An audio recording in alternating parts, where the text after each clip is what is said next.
Hello, everyone. My name is Denise Cordero, and I am a holistic life coach and soul mentor.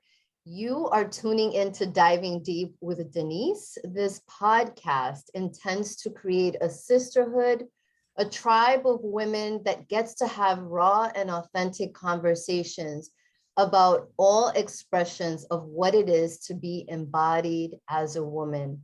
Through the vulnerable sharing of our stories, we get to invite other women to share theirs, to be empowered, to be healed, and to boldly step into their authenticity and their truth. I'm so honored today to have a special guest, Leslie Rochelle, and I will introduce her. Leslie is an intuitive leadership coach and mentor with a focus on the new leader. She supports her clients through a variety of disciplines, best described as a lovely combination of life coaching, leadership coaching, and personal development, beautifully sprinkled with aspects of spirituality. The benefits experienced by her clients are an increase in self-awareness, confidence, and leadership impact that results in an ease and flow in their lives and careers. Leslie's aim is to guide her clients as a whole in all aspects of the human, mental, physical, emotional, spiritual, and energetic bodies. Thank you. That is a lot. Thank you for being here, Leslie. Thank you very much, Denise. I'm really excited to have this conversation with you today. I appreciate the opportunity to do so. Awesome. Well, I didn't get to share all the details of your bio because this is like a power bio. And of course, I'm going to share it with all of our audience, full description and full disclosure of just what a powerhouse you are as a leader, as a coach, as a woman. There obviously is an aspect there of corporate work as well that I didn't mention, but I'll let you get into it. You know, how do you juggle all these things? Juggling all these things has encouraged me to set really firm boundaries, which is incredibly important. When we are in the corporate world, we have families, we have businesses, we have other things, right, that are going on. Setting those boundaries is incredibly important. And it was a reminder at the beginning of this year again. So every once in a while we get them, that it's a matter of, okay, now is the time to really hone in on your schedule and what does that look like and where are the boundaries? Because, as a nurturer, as a wanting to help people through their things, you can really get sucked into different things. So it's really a matter of where are these boundaries, and here's when I can be able to support that so that I am fulfilled as well. Because when I am fulfilled and when I'm full, I guess, is that then I am better able to serve everyone around me. Yeah. Can you tell us a little bit about your journey from corporate to coaching? What has that been like for you? It's been an interesting journey for sure. Where it really all started out was, a few years ago when I was given the opportunity to lead a larger team. So this was the largest leadership role, or the one with the most impact, influence that I had. And when I first was offered, I said no. Right. Oh. And the reason that I said no to it is because I thought that I had to be able to replace somebody when they were, if they were away. So I said, well, I can't do their job, so I'm going to say no to this role. Until they explained it to me, no, that's not the role. The role is to lead the team of people. So I was able to, I then said yes. They said 24 hours and let us know. So I came back with a yes, really thinking what's the worst that could happen. And I soon found out what that worst could actually be. And I felt quite uncomfortable in that role at first because I couldn't do their jobs, but I was coming in as the lead of that group and really trying to find out, how do I fit within this place? And what ended up happening is, because in my corporate world, I work for an energy company. So like, I'm an energy worker working in an energy company, which is interesting. Very male dominated. As being the first visible leader at our site location, I didn't have anybody's footsteps to follow. I didn't have anybody's, another woman within the company, because I was the first one. Yeah. And what that led me to is kind of looking around. Okay, I like the way this person does this. I like the way this person does this. And then trying to emulate it. Like, how can I do that? And what it ended up happening is I got way too far in my masculine. I ended up being completely and utterly depleted. And I got to a place where it would take me days to really recover from my shift, because I work a 7 days on, 7 days off shift. And it took me days. I had to send my miracle son right to daycare because I couldn't take care of anything else. I was running on fumes. And it was one fateful day where I, was lying on the couch and just said, something has to change here. And realizing that it was nothing external that needed to change. It was all about me. So this was an internal change that really needed to happen. And really that led into becoming that authentic version of myself, and not trying to live into what I thought that they wanted, but what I really had to offer.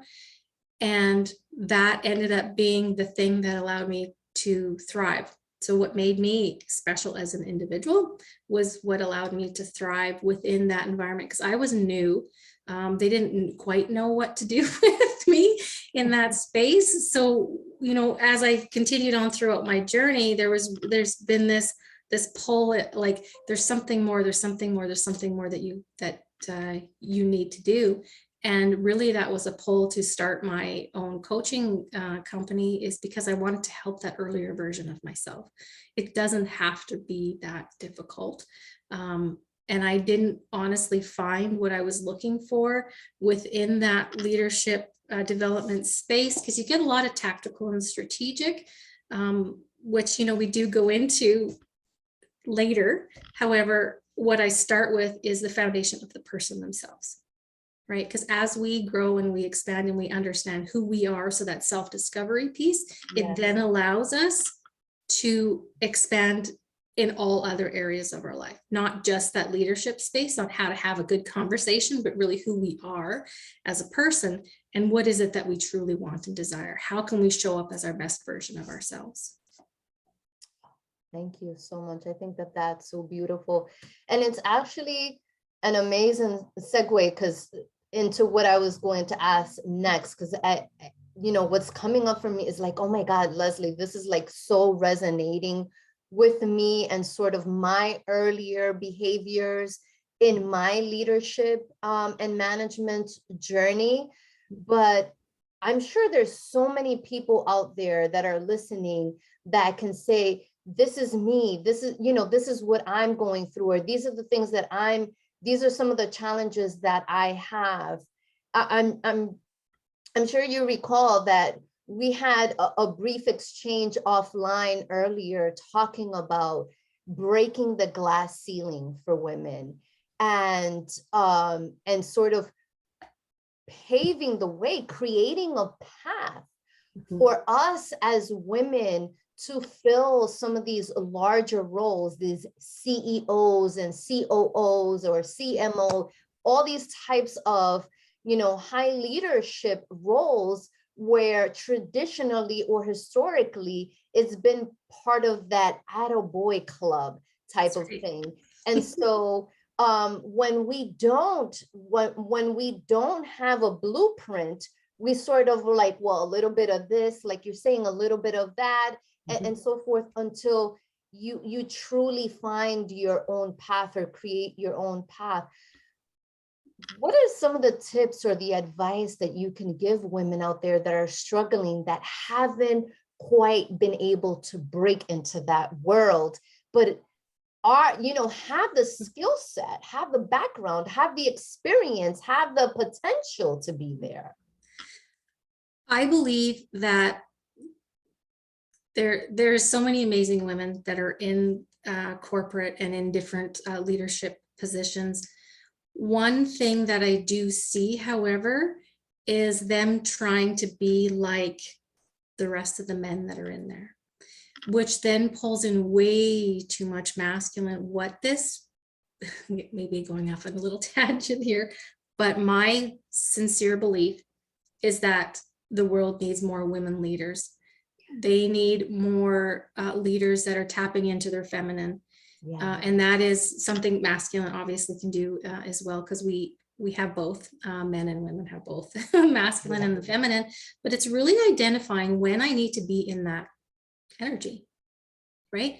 When women are too far in their masculine, it depletes us for starters, because we're expending energy where we don't really need to be.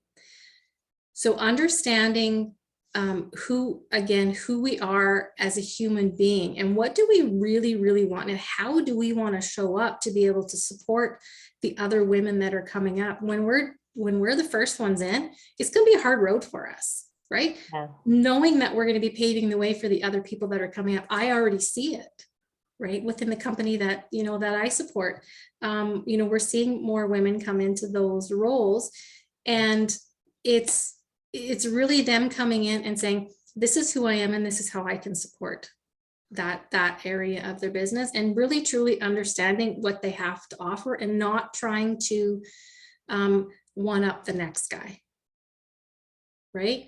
It's not only about the skill set or the technical skill set of what you have, it's about how you do it.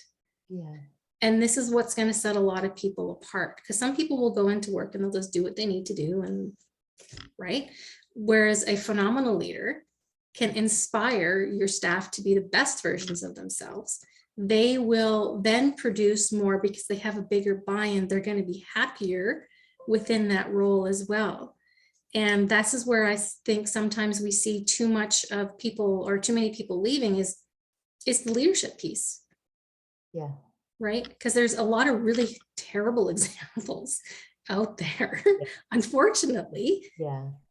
How can we show this different version of ourselves? Because we don't have to be fists, pounding on the table to really get our way. It's a matter of, how can I care about these people enough? How can I believe in them enough when maybe they don't believe in themselves, to be the best version of themselves? And that really taps into that nurturing nature of the feminine. How can we do that? There are times, yes, you'll swing to the masculine because we get into the action-oriented deadlines, and then swing back to your feminine. Yeah. Right? Thank you for that. So for those people in our audience that, are probably new in the world of energetics and feminine energy versus masculine energy, can you expand a little bit on that? On what are the differences? What are the key differences? And why is it important as women to be more balanced and to embrace more of that feminine or goddess energy? I'll start off by saying, when you know how to balance these two, this is when you become an unstoppable woman. Yeah. Right? So when we get into more of that masculine, so masculine has a lot more to do with that action-oriented drive, hustle piece. Whereas on the feminine side, we're the nurturing, we're the caring, we're the more of the empathetic. It is, however, incredibly important not to swing too far to either side. One, if you're too far in your masculine, people are not going to like being around you. If you're too far in your feminine, then nothing's going to get done. So it's really just a matter of, how do we merge the two of those and figure out how to ebb and flow with that? What is our greatest trait that we have, which is, for women, is that being more in that feminine energy, but knowing when to bring out the masculine, but not living there too long, because again, that really gets us into the depletion mode of hustle, which is why I dislike the term side hustle. For some people it works, for me it doesn't. Right? Yeah. So being able to understanding, okay, where am I right now? And really it's a matter of, how do I feel at the moment? Right? Feeling into your body. What is happening right now? Okay. Yeah, I'm too far into this space. Let's just bring in some more self-care. Let's ground ourselves. Let's surround ourselves with go buy yourself some flowers. Like really that pretty nurturing aspect of things is incredibly important to be able to do that. Yeah. Thank you for that. So the other aspect, I think, of women in leadership that we definitely have to get into, as we talk about energies and balancing and all the things that we may do, is that what hasn't changed, so many things change in the world in terms of, gender identity and all these other things. But one thing that hasn't changed in the world is that women are still bearing children, and women are still bearing the brunt of the care for children. And so there's this aspect of, I am a woman who is in leadership or wants to be in leadership and has these responsibility of running a company, but I also am a mother and a caretaker and a nurturer and a wife or a partner. And sometimes the barriers don't exist in that we are not balanced as women, but the positions that we're in don't support for us to be able to be those caretakers and those mothers and everything else. What kind of wisdom can you share with women, as a woman that's already in leadership, in corporate, has her own business, is coaching, and is also has a family and is juggling that as well?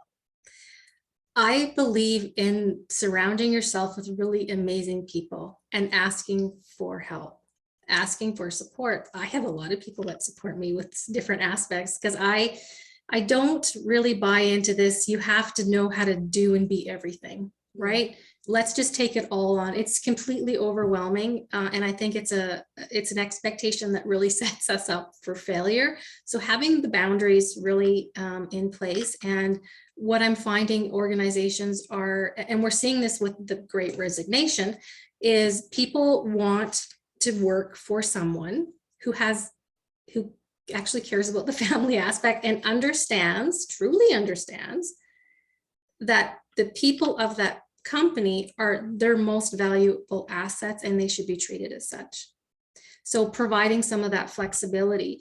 People want to work in a place where they feel seen, they feel heard, they have a sense of belonging. There's that diversity and inclusion as well, that they actually are seen as the human that they are, not just as someone that does that job. When a leader can tap into that aspect, they're going to have an amazing team, because it just is going to happen naturally. They legitimately care about the people within their charge and allowing other people to, on the team to express their opinions and be open to those, and understanding, just because you don't agree with someone doesn't mean you have to be offended. It doesn't mean that you don't like the other person. It's just simply, we have a different perspective on the topic. I will hear yours and you will hear mine. We don't have to agree on it, but we just simply have a different perspective on it. Yeah. Is there a question that I haven't thought of to ask you that you think is important to answer and for people to know? Ask for help. Many people come to me in that new leadership space. As the up and coming leader, they're really keen and interested. Okay, how do I get that position? Okay, we can help work with you in order to help increase your leadership skills to get that promotion. However, when the new leaders are now in that job, they are afraid to ask for help, because they think, I need to know everything. And if I put my hand up, it looks like I can't maybe do my job. So they let themselves go too far down that path, and are teetering on the edge of falling over into that overwhelm and in that depletion stage. So identifying, that you do need some support, and figure out what that looks like for you, and go ask for help. As vulnerable as you think that it may be to you, it is not a sign of weakness. It's a sign of strength to say, hey, I am not feeling good about this. Is there someone that can help me? Hopefully your organization is open to support, or maybe they have some type of a mentorship program throughout your company. And if not, go seek the support on your own. It'll be one of the best investments that you ever make in yourself. Super important. Yeah. I thank you for that, you know, that nugget of wisdom. I think that that's amazing, because us as women, I think that we have a tendency of taking so much on, and whether it's that whole martyr archetype or Wonder Woman type of thing. But like, you know, to your point, what you said, we can't be all to everyone. We just can't. And we are only as strong as our support systems and our team, and, you know, whether it's family, friends, colleagues, we need to harness the support of these people in order for us to truly be effective and to be at our best and to do what we do best. Yeah. So thank you for that. So another thing that caught my attention, and I'm coming back to now in my mind from your bio, is talking about the new leader. Can you describe what that is? I know you touched upon it a little bit about, you know, the leader that has this balance between the masculine and the feminine, the leader that is open to listen to differing, you know, trains of thought or opinions or philosophies or core values. But can you talk more about what that new leader is, or where do you think we are going into in terms of leadership or women in leadership? This is a massive passion for me, and our leadership standards need to change, right? They can't stay the way that they are because the world is different, right? We've seen, you know, with this pandemic, however long it's going to last for, is we can't go back to what we were before, nor should we go back to the way we were before. So what does that new normal look like? And we're seeing some, you know, in the news, right? we see it everywhere. We see organizations, we see families, everything getting it wrong, right? There needs to be leadership standards that allow, one, for people to be who they are at their core, and to be able to come. Leadership isn't just this one size fits all piece.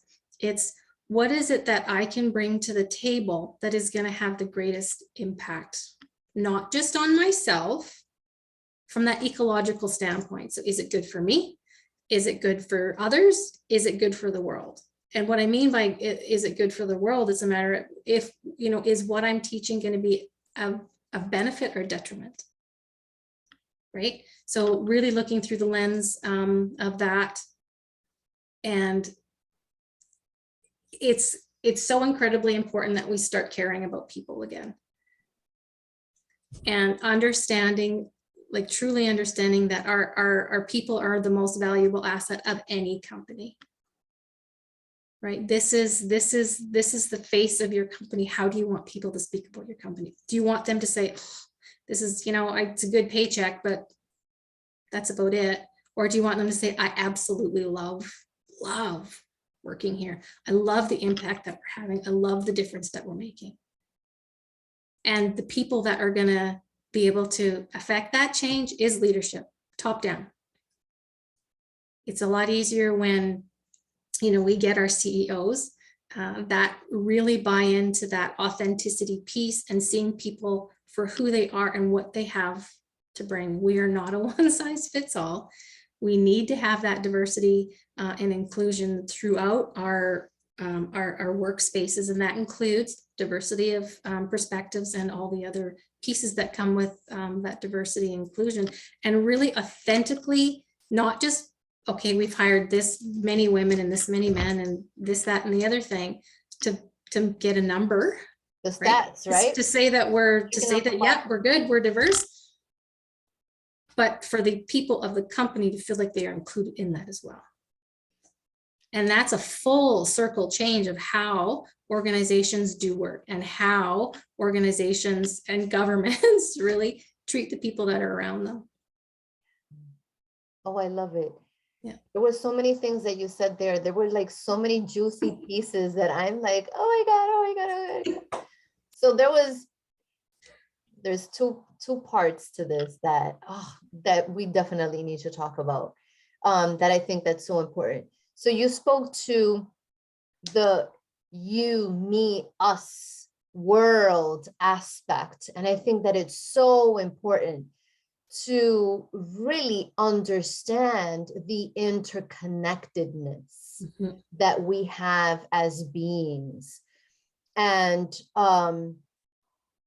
it brings me back this, and this is, you know, it almost seems like so synchronous, because I had a conversation with a friend earlier that there is this almost harsh and horrible separation between humans and nature. And there's this this drive for acquisition and possession, and this is mine, and claiming of things without regard to that we are a part of nature. And so we are a part of one another. We are interconnected. And I think that the more that we realize our interconnectedness and or come to this awareness of this interconnectedness, then we are able to make better shifts and changes in organizations and our way of being. So I appreciated so much that you talked about this, the you, the I, the we, the world, and how, you know, what we do affects all of those things. Then the other thing also that came to mind is change, how the world is changing, you know, obviously the pandemic has had a tremendous impact on our lives personally, on the way that our priorities have shifted and have changed, have definitely changed. And businesses, corporations, organizations are changing. The Great Resignation has been like a huge wake-up call, or at least we hope that it has been a huge wake-up call to organizations that are living in this old paradigm of you know, that people are not truly humans. They are there for production, for productivity. It's almost like, you know, this factory mentality, this industrial type of a way of thinking, rather than thinking of humans as this precious intellectual capital, right? And human capital that you have that can be harnessed for so much better and for the betterment of organizations, corporations, and companies. I'm getting to the question. You've just like inspired me to like think about so many things. But the thing is, so there is this change that's happening. There is this transformation that is occurring, but we know that change doesn't always happen rapidly, especially, you know, in huge companies where the bottom line is so important and there's investors and people that you need to respond to. Is there anything that you can share with us in terms of, is there one thing that we can do for those new thought leaders, for those new leaders that are embedded into these companies that are still swimming in that old pond, you know, that old thinking? Is there anything that they can do to help to move the dial in the right direction, to get more buy-in, to say this new way, this is the better way. This is where we're moving, moving towards. How can I help usher you into that new movement? The best way is to start leading by example, because it will catch on. Yeah. Right? when a new leader comes into a space, sometimes they're just trying to figure things out, right? But once they get to be a little bit more comfortable, and then it's a matter of innovation. And innovation, I mean by not just how do we make this new thing, which is important, right? Yeah. But how do we change the dynamics of where we're at? How do we become a better team? Take a look at, do you have silos within your group? Do you have one person competing against another because you have dollar values associated with how much production this, whatever it is that you're doing? When you can bring your people together to create your dream team, to work as one unit, you have all of this like the backup aspect to something. So in that succession planning, so when somebody happens to be somewhere, well, you're going to have somebody else populate into that space, and that really lends itself to, okay, what is this person doing with that group? They're really happy to be there. And when you can truly care about your people, they will give you more, always will give you more. So you can just have them come in there, and you can be a manager, you can be a supervisor, or you can be a leader. These are three separate positions, three very different positions. So as a leader, you want to ensure that you are in that leadership role and in that inspiration role, not just telling people what to do, not just expecting people to come in and just do their job, but giving them opportunities to develop themselves. Give them opportunities to collaborate. When you go into a meeting room, do not speak first. This is what we're here to discuss. This is what we're here to solution, and ask everybody else to give their opinion before you step in. One, if you step in and say, I think this is what we should do, you're going to get a lot of, that's a really great idea. And you've cut a lot of conversation off. Whereas if you allow your people within your team to express their opinions, and sometimes you have to gently nudge it out of those that are a little bit shyer and reflecting on what it is that you should say, but you've made that a safe space already. And hearing what the other people's opinions are, and you may have changed your opinion on what the solution is, 3 times by the end of that conversation. Because as a leader, you don't need to know everything. That is why you surround yourself with subject matter experts. You don't have to be that subject matter expert. If you need some information, go to this person. You need that other information, go to this other person. And don't try to know how to do everything. This is why you surround yourself with really good people. This is why you give them the opportunities to shine, because when they do, you do. That's awesome. That is amazing. Thank you for that, Leslie. So I want to bring you into the next kind of segment of our episode where we get to dive a little bit deeper into Leslie. And one of the questions that I love to ask all my guests is thinking about lessons. And we talk about how lessons have a tendency of repeating themselves until we've understood what it wants to teach us. Yeah. Can you talk about one such lesson for you that you've kind of had to endure? Have it like knock you on the side of the head a couple of times? Yeah, I call this my frying pan moment. So, because what would it be like to get hit with a frying pan? It would knock the wind out of you to your knees. And this is something, so I've written in 2 compilations in 2019. And for the first book that I had written in, really it was talk about a relationship and, one ending, and then trying to figure out, who, what do I like now? Because I don't know what that is anymore. Who am I by myself?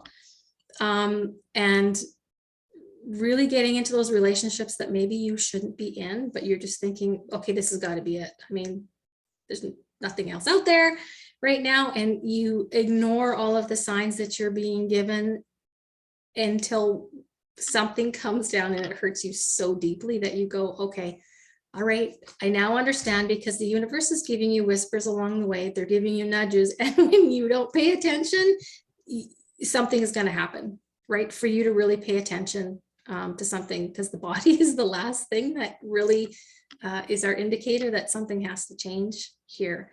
That was one of the biggest lessons in standing in my power and understanding who I am and what it is that I truly, truly want, and finding that person that fits within that. So I'm not trying to be somebody else. I'm fully embracing who I am with this other person. Yeah. So that was really the one of the most painful challenges that I had, or obstacles, I'll just call it an obstacle, that I had endured. There's little bits of things along the way. However, when we can understand that everything in our life happens for us, not to us, and people come into our lives for lessons or blessings.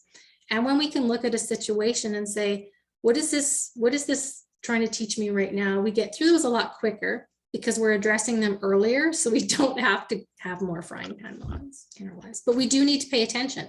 That is key. We do need to pay attention and take action and start asking questions to ourselves. Okay, what am I supposed to be learning at this point in time with that? I had a little example. Our dog, she jumped up in bed and my face was there and she scratched my face. And I was like, okay, in my eye, it was red and everything. And I wasn't mad, she didn't do it on purpose, but it allowed me to look. And I said, what am I not looking at? There's something that I need to be looking at. And really it was identifying how I'm scheduling everything out. So that was the lesson in that one. That was that, hey, by the way, look at this thing. And it was a matter of what am I not seeing? What am I not looking at? Yeah. But being open enough to ask the question as this thing has happened, right? Yeah. Yeah. Yeah. What inspires you the most? What inspires me the most is seeing how other people can transform with the smallest of pivots. When you get to support someone within a 5-minute conversation, and that's had a deep impact on someone's life. It may just be a conversation for you, but it meant something completely different for them, right? Seeing women stepping into their power, seeing, my son inspires me, and he was my little miracle child. I had to wait till I was 42 for him to show up. Mm-hmm. And seeing him learn and seeing the things that he's going through, that now I have the skills to be able to support him through that process, that inspires me. That's beautiful. Thank you. Thank you. So is there anything that I didn't think of that you want to leave with our audience, that you want our, the women out there and our sisterhood to take with them? Take with them the knowledge that you have all of the power within you already. It is simply a matter of unlocking it. And this is where I excel. I can help you unlock your leader within, because it's there, right? We just have to go get it and unlock it so that you can make the impact that you choose to make within your lives, careers, families, whatever that is. We are all leaders in our own right. And when we can unlock that piece of us, when we as women heal, it forces all those other people around us as well to heal. So there's exponential growth and healing when we do that, because we don't then allow people to interact with us in specific ways. So now they need to find a new way. Okay, there's growth there. And then that may make that other person grow, and then over and over and over and over again. So when we as women heal, it forces everybody else around us to do that as well. So look at it. Don't be afraid of it. When you get into that personal growth space, it's a never-ending space, but it means that we get to be a different version of ourselves tomorrow than we were yesterday. When we can do the hard things now, it makes life easier versus doing the easy things now to make our lives harder, and truly living at cause, taking 100% responsibility for where you're at, whether it's good, bad, otherwise, versus being in the effect, living in effect, which then you're blaming somebody else for where you're at, right? Don't blame anybody else for where you're at. Live in that cause, because when you can fully accept it, then you can move forward versus getting stuck somewhere, living in that past. And you owe it to yourself and all those around you to be that best version of yourself, to really step into that power that you have as a woman, and really excelling, because I have a firm belief that we are the ones who are going to change this world. I truly do. I truly do. Absolutely. Here, 100%. And I love how you're talking about, taking 100% responsibility for us, for our actions, for our choices, for our decisions, good, bad, or indifferent. I think that's so important. And that's maturity right there.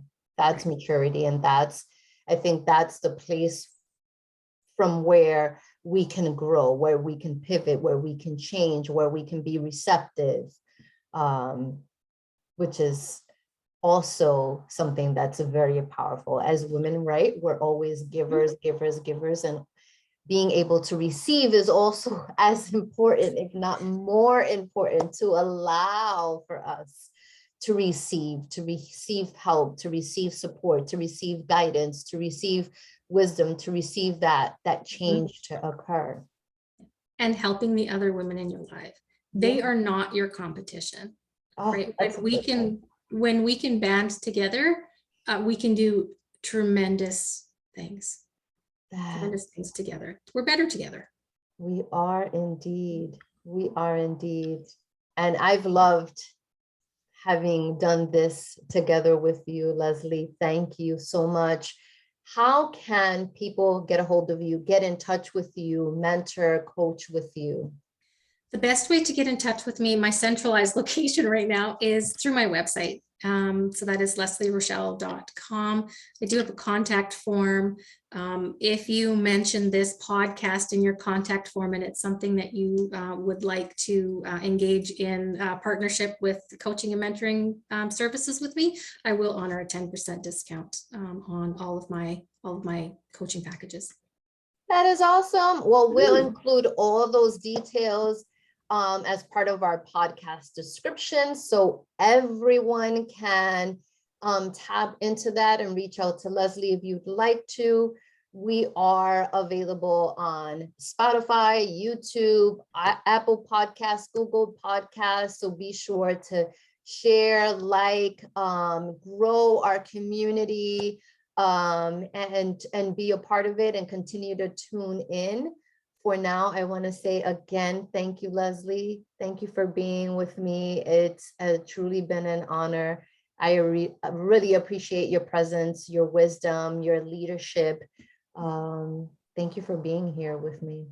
Thank you very much, Denise. We set the intention to have a really great conversation at the beginning, and I believe that we've accomplished this. So I really want to thank you for giving me the opportunity to have this conversation with you and your viewers.